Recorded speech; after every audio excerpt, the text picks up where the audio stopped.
Hello everyone, আশা করছি তোমরা সবাই খুব ভালো আছো। আমিও খুব ভালো আছি। তো সেদিন হঠাৎ করেই বিকেলবেলা প্ল্যান করলাম একটু সিটি সেন্টারে যাব।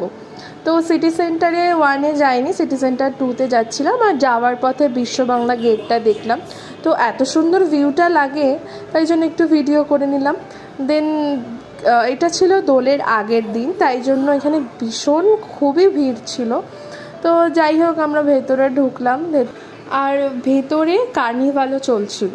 তো ওখানেও একটু কিছু জিনিসপত্র দেখছিলাম। আর ঘর সাজানোর জিনিস দেখতে কার না ভালো লাগে বলুন। তো এইগুলো জিনিস দেখতে দেখতে তারপরে ফ্লাওয়ার ভাস দেখতে তো আমার খুবই ভালো লাগে। তো ওই সব ভিডিও করলাম, তোমাদের সাথেও শেয়ার করলাম। আর তারপর একটু ওপরে গিয়ে ওপর থেকে সিটি সেন্টার 2-এর একটু ভিউটা নিলাম, তোমাদেরকেও দেখালাম। তারপর একটু কিছুক্ষণ বাইরে বসলাম, তারপর দেন কিছু খাওয়া দাওয়া করে আমরা বাড়ি ফিরলাম।